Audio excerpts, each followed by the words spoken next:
Hola chicos y chicas, estamos de nuevo acá en un video explicativo. Esto es la guía número 7 de primer nivel medio de estudios sociales y es la primera guía del segundo semestre. Para hacer esta guía vamos a ocupar este libro, que es el que hemos estado ocupando en guías anteriores. Se podrán dar cuenta que hay un texto en las primeras 2 páginas que dice Introducción al segundo semestre en la asignatura de Estudios Sociales.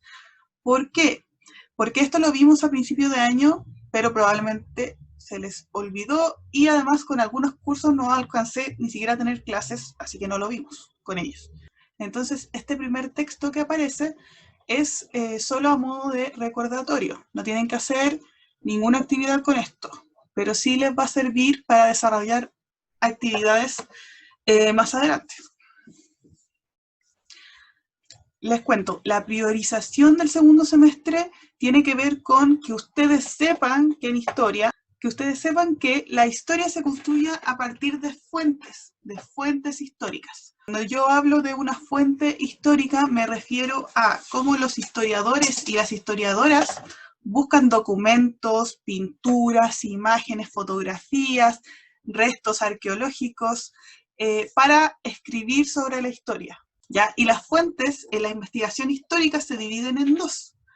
Las fuentes primarias, que son las que dan testimonio o evidencia directa sobre el tema.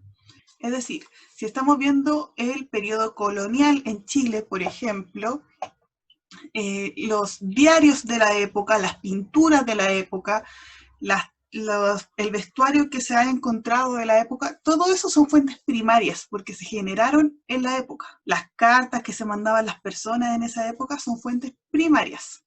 Las fuentes secundarias se construyen a partir de fuentes primarias. Por ejemplo, el texto que usamos, este texto que usamos para hablar sobre eventos históricos es una fuente secundaria. Las personas que escribieron esto tuvieron que haber recurrido a fuentes primarias primero y también quizás a otras fuentes secundarias también. O sea, aquí están divididos los tipos de fuentes. Pueden darse cuenta que incluso las entrevistas pueden ser fuentes primarias. Las secundarias son las investigaciones, como los libros, las tesis y las obras de síntesis, es decir, las obras de resumen, como las enciclopedias, los atlas, etc. Acá les dejo otro ejemplo, ya que nosotros vamos a ver el proceso de independencia de Chile ahora. Aquí les dejo unas fuentes de ese proceso. José Miguel Carrera, que fue un patriota y un personaje muy importante del proceso de independencia de Chile, escribió algunas cartas. Esas cartas que escribió él son fuentes primarias. Los periódicos de la época, como por ejemplo La Aurora de Chile, que fue el primer periódico de Chile, noticias que salen en este periódico son fuentes primarias porque se escribieron en la época. Y este documento, que es la Proclamación de la Independencia de Chile, también es una fuente primaria. Que sea una fuente primaria y que se haya escrito en ese año, o sea, en esa época en la que estamos estudiando, no quiere decir que tenga una verdad absoluta. Si nosotros leemos una carta de José Miguel Carrera, podemos sacar elementos que nos sirvan para estudiar ese periodo, pero no quiere decir que todo lo que esta persona dijo es cierto. Por ejemplo, hay un libro que se llama Contrarrevolución de la Independencia de Chile. También hay otro libro que se llama La Reconquista Española. Todos esos libros tienen que ver con el periodo de independencia de Chile, pero estos autores le dan una interpretación y otros autores le pueden dar otra interpretación. Por eso es importante que incluso cuando ustedes ven noticias, no se queden con la primera noticia que ven. A creerle a TVN o a Canal 13 diciendo que los mapuches quemaron los camiones, no se queden con eso. Busquen otras fuentes y se van a dar cuenta que no fueron los mapuches los que quemaron los camiones, que fueron montajes. Todo lo que hablé recién era solo a modo de introducción, para que se acuerden que la historia se construye a partir de fuentes. Entonces, la clase 18, retomando lo que veníamos haciendo en el semestre anterior, Tiene que ver con la independencia de Chile y es para que reconozcamos la multicausalidad del proceso de independencia en América y en Chile. Esto es muy importante, multicausalidad, que significa muchas causas o múltiples causas. Y una causa es lo que da origen a otra cosa, ¿ya? En este caso, una causa es lo que da origen a la independencia de Chile o el proceso de independencia de Chile. Entonces, primero tienen que leer de la página 73 a la 81. Ustedes creerán que es mucho, pero no es tanto, porque entre medio hay imágenes y actividades, así que no es tanto. Y luego indicar cada factor o causa que inició el proceso de independencia de Chile, pero tienen que distinguirla entre externas e internas. Por ejemplo, una causa externa es el movimiento de la Ilustración, que básicamente cuestionaba los gobiernos monárquicos. Y luego la última pregunta dice, con todo lo que has leído, ¿podemos decir que la independencia de Chile fue un proceso de una sola causa o de muchas causas? O multicausal. Entonces tienen que poner su respuesta y por qué. Porque creen que es eso. Luego la actividad 2 tiene dos preguntas. Una es, ¿cuál era el objetivo de la primera Junta de Gobierno? Y esto lo van a encontrar entre las páginas 82 y 91. El objetivo de la primera Junta de Gobierno era, y ahí contestan. Luego dice, menciona dos hechos importantes de cada periodo de la independencia. La independencia de Chile fue un proceso que duró varios años y según los hechos que sucedieron se dividió en tres periodos: Patria Vieja, Reconquista y Patria Nueva. Entonces solo tienen que poner acá, por ejemplo, Patria Vieja, 1812 se promulga la libertad de vientre. Y yo voy a entender inmediatamente lo que es la libertad de vientre, que por cierto es que todo niño nacido en territorio chileno va a ser libre. Recuerden que en la colonia existía la esclavitud aún. Libertad de vientre. 2, no sé, creación del Congreso. Actividad 3 dice, crea una ficha sobre esta fuente histórica. Y esto es una actividad nueva para nosotros. Así que les voy a enseñar a hacerla con este documento. Este documento es una fuente histórica, pero es una fuente secundaria, porque estas personas lo escribieron en 1912. Y el periodo que nosotros estamos viendo es desde 1810 a 1823. El nombre del documento es este, Persecución a los Patriotas, como yo les puse ahí, ¿ya? Después, el título del libro. Uno tiene que venir aquí a ver la información de la fuente. Lo primero que va a salir es el autor, en este caso los autores, que son dos hermanos, el año de la publicación y el nombre del libro. Entonces, título del libro, La Reconquista Española.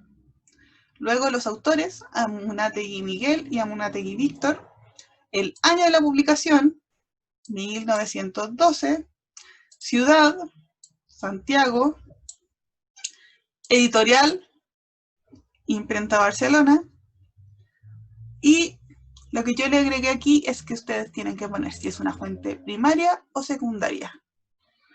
Por el año de la publicación, yo les dije que era una fuente secundaria, porque estos hermanos no vivieron durante el proceso de independencia de Chile. Ellos tomaron fuentes primarias y escribieron su libro sobre esto. Y la última es algo que ustedes tienen que sacar del texto en sí mismo. Ustedes leen el texto y luego dice, ¿qué acciones realizó el gobernador español durante la Reconquista? No puede ser más fácil, pues se las dejé con negrita marcada.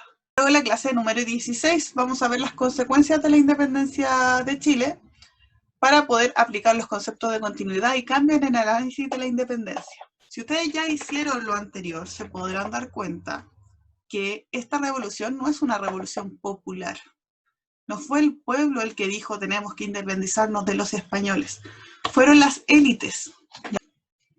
Fernando VII era el rey de España y todo Chile dependía de este señor. A este señor le teníamos que hacer caso. no solo Chile, sino también Perú, Bolivia y todo el resto de América Latina. Entonces, este señor fue secuestrado por Napoleón, que era un francés que estaba conquistando toda Europa, y como secuestró a este señor, puso a su hermano. ¿Y qué hicieron en Latinoamérica? Empezaron a hacer juntas de gobierno locales. La Junta de Gobierno de Chile se creó en 18 de septiembre de 1810. Por lo tanto, lo que se celebra en septiembre no es la independencia de Chile propiamente tal, es la primera Junta de Gobierno. Y esta primera Junta de Gobierno estaba compuesta por gente de la élite. No había ningún campesino, ningún obrero, no, era gente de la élite. Por lo tanto, esta revolución, este proceso de independencia era de la élite, no era popular. Básicamente, al pueblo no le interesaba mucho si Chile era independiente o si seguíamos dependiendo de España, porque los pobres tenían, su preocupación era trabajar, tener dinero para poder comer. Esa era su preocupación. Ellos decían, si cambian de patrón, nosotros vamos a tener que seguir trabajando igual. Así que en un principio de la revolución no les importaba mucho. De hecho, si vemos fotos como recreaciones o pinturas de la primera Junta de Gobierno, vemos que hay, por supuesto, solo hombres y hombres ricos, hombres de la élite. Cuando se logra por fin la independencia, que se firma el documento el 12 de febrero de 1818, es decir, ya habían pasado 8 años desde que inició el proceso, y nos encontramos en el periodo de la Patria Nueva. Ya habíamos pasado a la Patria Vieja, la Reconquista y la Patria Nueva. ¿Ya? ¿Por qué no se dice hasta 1818, sino hasta 1823? Porque hasta 1823 gobernó Bernardo O'Higgins, no como presidente, todavía no teníamos ese cargo, sino como director supremo de Chile. Manuel Rodríguez fue el que empezó a hacer guerrillas y convocó mayormente a clases populares. Llevamos todo esto a que cuando se logró por fin la independencia y pudieron echar a los realistas, que era el ejército de los españoles, ya somos independientes, pero ¿qué cambios hubo realmente en el país? Primero que todo, el país estaba en crisis, porque durante las guerras se quemaban ganados, se quemaban campos. Chile tenía una deuda con Gran Bretaña en ese momento, entonces tenía que pagar esa deuda. Por lo tanto, como se quemaron los campos, no había trigo, había hambruna en la población. Si bien para la élite hubo un cambio profundo porque ahora ellos se mandaban solos, podían gobernar como quisieran. Para la clase popular, que sería la clase, si nosotros hubiéramos vivido en ese tiempo, seríamos clase popular. Y de hecho la crisis les afectó aún más a las clases populares, a los pobres de la época. A las comunidades mapuches que quedaban en la Araucanía, no les convenía que Chile se independizara porque ellos ya tenían acuerdos con los españoles. Ahora ya no estaban los españoles y tenían que entablar relación con el Estado chileno, que es el Estado Nuevo. Eso lo vamos a ver en la siguiente guía. En términos económicos, Chile antes solo estaba obligado a comerciar con España o con las colonias que España estimara convenientes. Ahora ese monopolio comercial se rompió y Chile podía empezar a comerciar con otros países como por ejemplo Estados Unidos, Francia, Gran Bretaña. Eso sí fue un cambio profundo. Entonces, ¿por qué decimos que en este proceso de independencia provocó cambios y continuidades? Porque sí, hubo cambios. La administración fue otra. Ahora la élite se mandaba sola. Chile, como tal, era independiente de España. Pero en términos de vida cotidiana para las clases populares, para los pobres, su vida siguió siendo igual. Y a partir de eso que yo expliqué, tienen que responder estas 4 preguntas, que están bastante claras. Si ustedes encuentran que yo les pongo pocos espacios para que ustedes respondan de forma escueta, no se alarguen tanto. Y nuevamente hay una actividad donde deben crear una ficha sobre una fuente histórica. ¿Por qué aquí en tipo de fuente se las llené yo? Porque es una fuente primaria.